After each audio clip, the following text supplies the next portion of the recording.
let's talk DIY anodizing again for a minute. Okay, so previously I had been anodizing these 8-inch spirit levels that I'm about to be selling, and the only part of those that gets anodized is the body right there, obviously.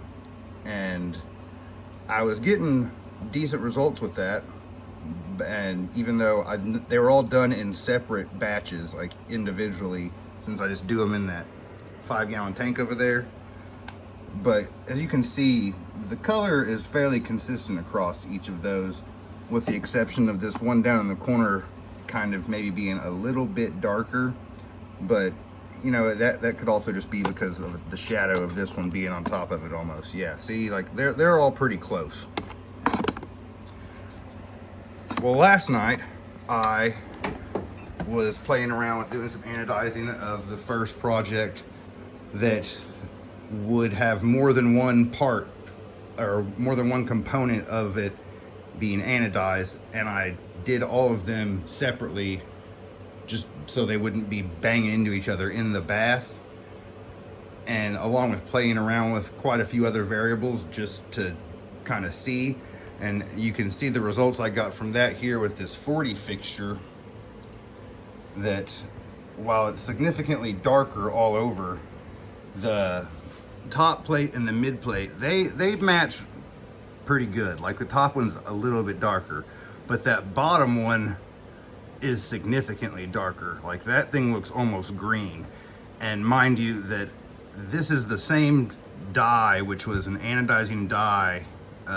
The color was named butter yellow, and it's the same dye that I had used for the spirit levels. And you can just tell, like, we'll get one of those out real quick and just compare. Which, granted, a lot of the reason for this change is because I was playing with like the time of how long I left it in the bath and how long I left it in the dye and whatnot.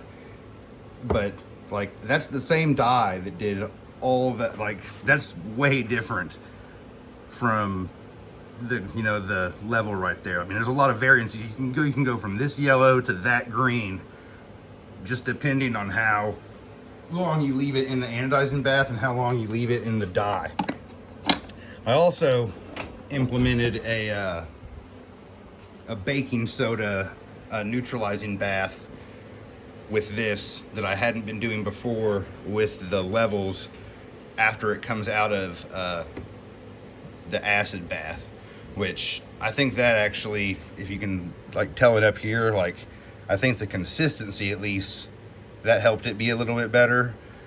But I had and I don't hate the color of like the mid plate and the top plate there, how it almost looks like a brass. I kind of like that.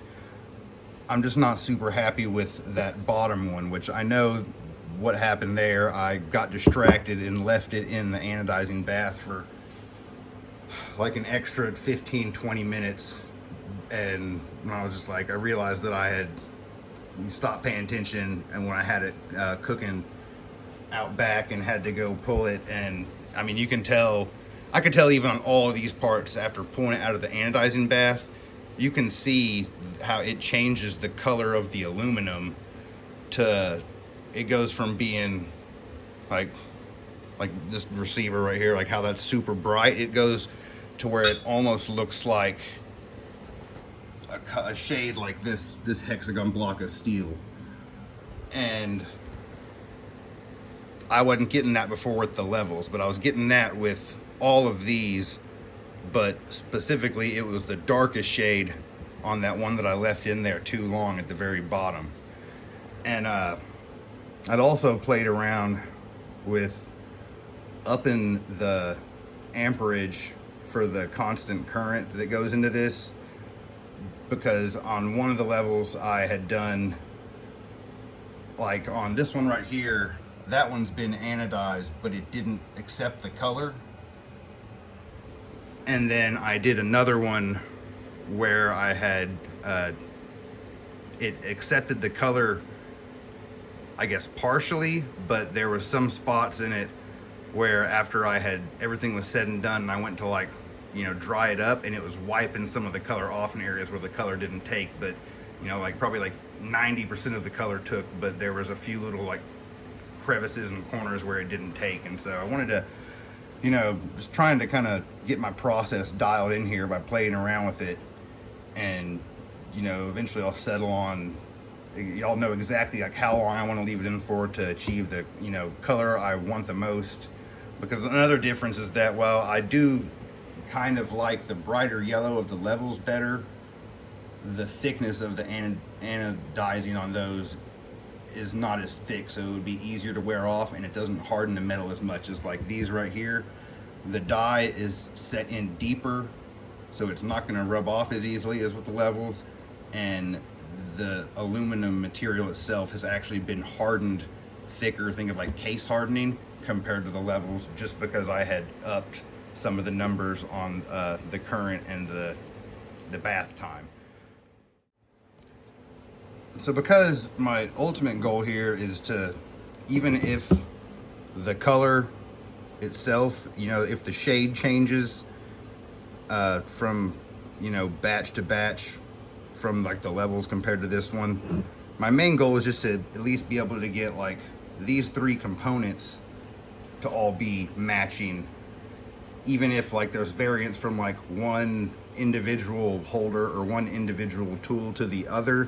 I just want all the parts of a single tool to match. So what I'm debating on trying to do next time is trying to anodize like this one right here, the whole thing, while it's put together at one time there. And I'm just kind of, I think it'll be okay because it's obviously held. I'm gonna have to remove these lugs off top, but it's obviously held together with like alloy steel screws or bolts, and I think that will be okay because I know that one of the first levels I tried to anodize that was just kind of like a learning one, it was like almost a scrapped one that I had broke a tap off in, like it anodized just fine with that broken tap in there. So I don't think that, you know, having that steel part inside there is going to affect how the anodizing process turns out on the aluminum.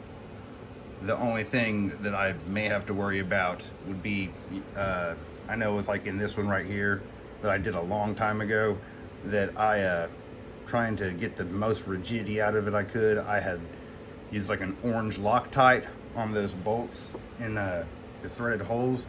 And so between the acid and the electrical current, that could likely wind up like melting that Loctite out of there, which wouldn't be the end of the world. I think I've decided that from here on out I'm not going to do that again by putting Loctite in there. I think that it should just be rigid enough with just the bolts, but I was just kind of overkilling it back then when I was originally designing these. But yeah, so that's going to be my next attempt, is just trying to do the whole thing in the bath at once like that to get some consistency for each part like that.